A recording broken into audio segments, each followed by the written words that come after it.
Hello again.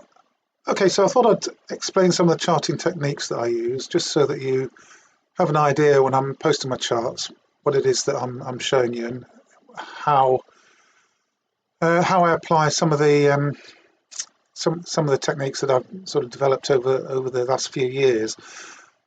I thought I'd take a look at the chart for Yamana Gold. It's you could pick any gold mining chart, silver mining chart, or any equity chart really. It's the principle is the same, and everybody's got a different way of doing this. Everybody has a different mixture of techniques and a different mixture of way they gather evidence.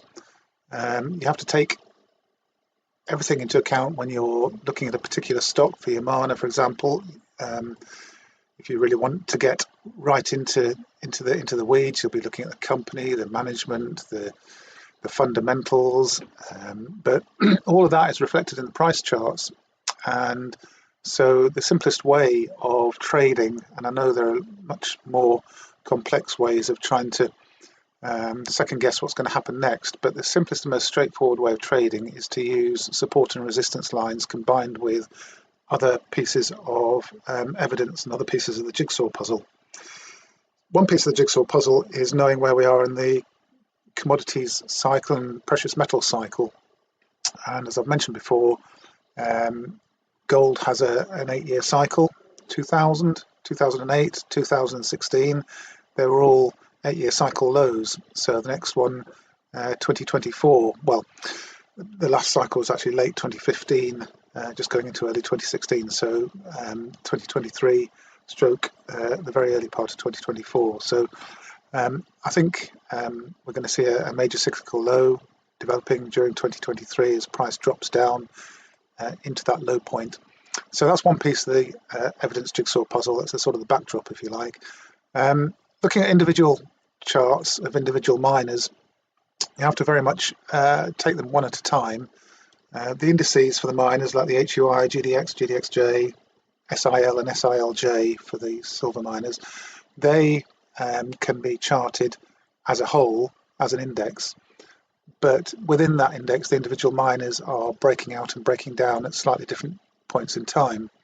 And even more so for the resource companies, who will have different driving factors, mergers, takeovers, that kind of thing, for example.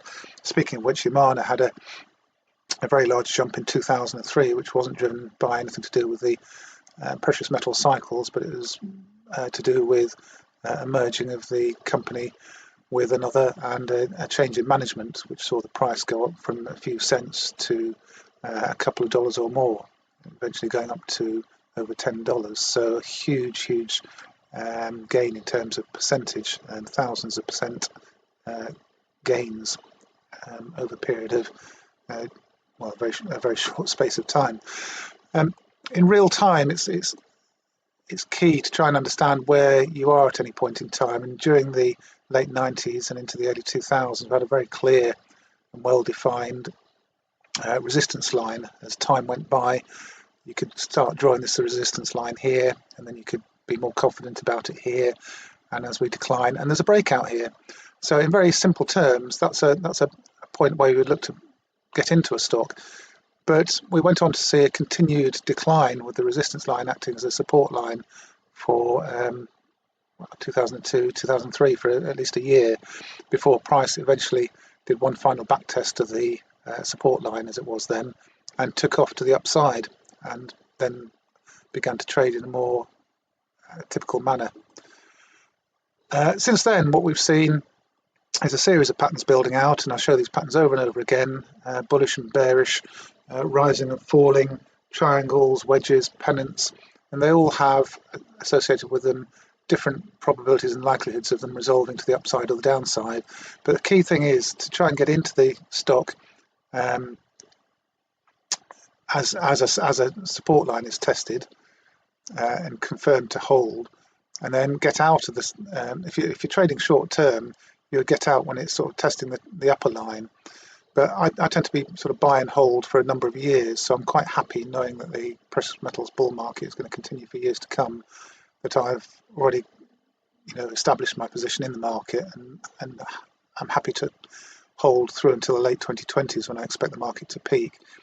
But along the way, it's nice to be able to add to my holdings. And I think during the 2008, the 8-year cycle low in 2023 stroke early 2024, I would probably be looking to get out of a large number of my positions and then re-enter at a lower price point. But that aside, I use a buy and hold strategy, so I'm not particularly concerned with daily and weekly fluctuations. It's more the sort of large drops that interest me rather than the smaller ones.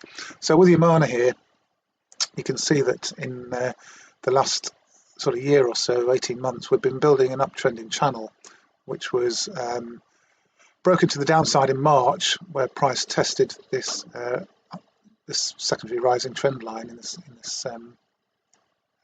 symmetrical triangle. Now, the MACD indicator is rising and it's recently moved above zero, and the stochastic and CCI are in the high zone, which is where you want them to be if price is going to move upwards markedly over a relatively short period of time. The rising channel takes us to these sort of highs, these all-time highs, up around near enough $20. It gets us there by I suppose mid to late summer next year.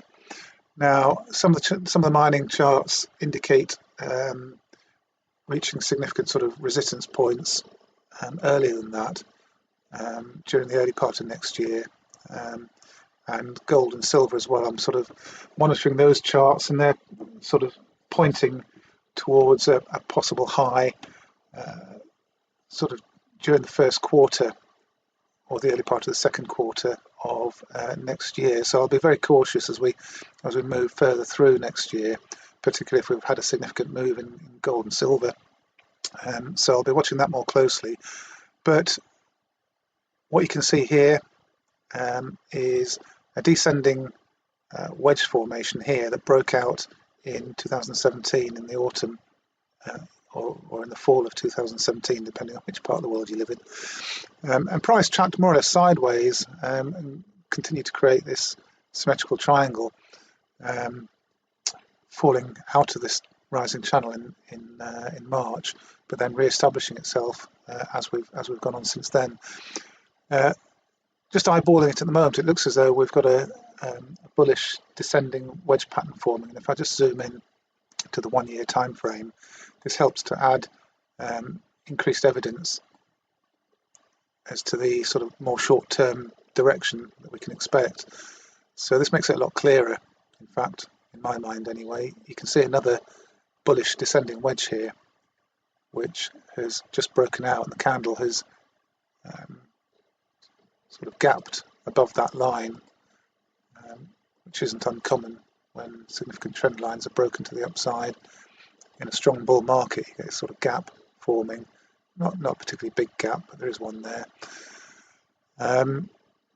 And to add evidence to that, you can see that the MACD indicator, the technical indicator, has had a bullish cross with the blue line crossing back over the orange line, so that gives a buy signal.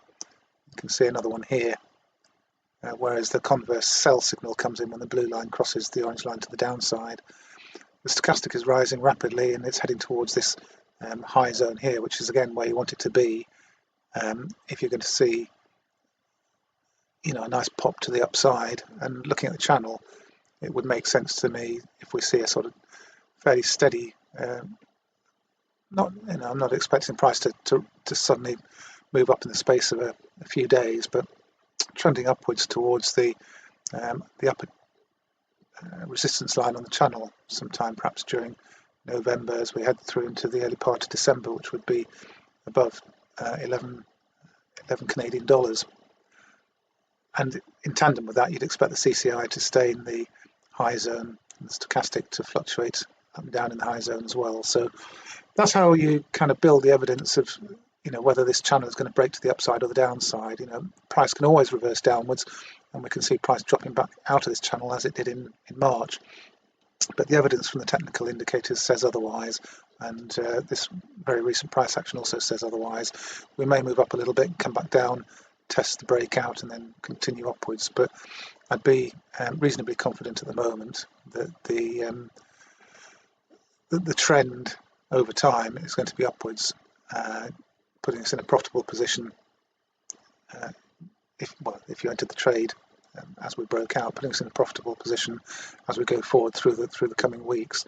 All of that can change, of course, given more evidence with ongoing price action. You can't take your eye off the ball, and you have to continue to monitor the situation. But that's how I approach assessing the position. There are other things that you look at as well, things like the Fibonacci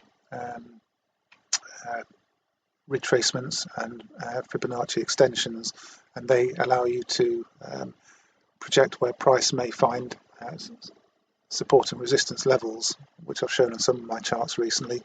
And with individual stocks as well, you don't ever really know for certain whether large institutional buying is going to come into an individual stock, but if a sector is being bought by large institutions, large organizations managing money on clients' behalf, then it tends to sort of lift pretty much all of the stocks in that sector. They all benefit from the uplift, especially the stocks that are listed in indexes like the HUI, GDX, GDXJ, as I said before, SIL and SILJ. So they will sort of all tend to trend upwards in tandem with each other, notwithstanding the fact that individual companies can outpace or underperform the rest for a myriad of individual fundamental reasons.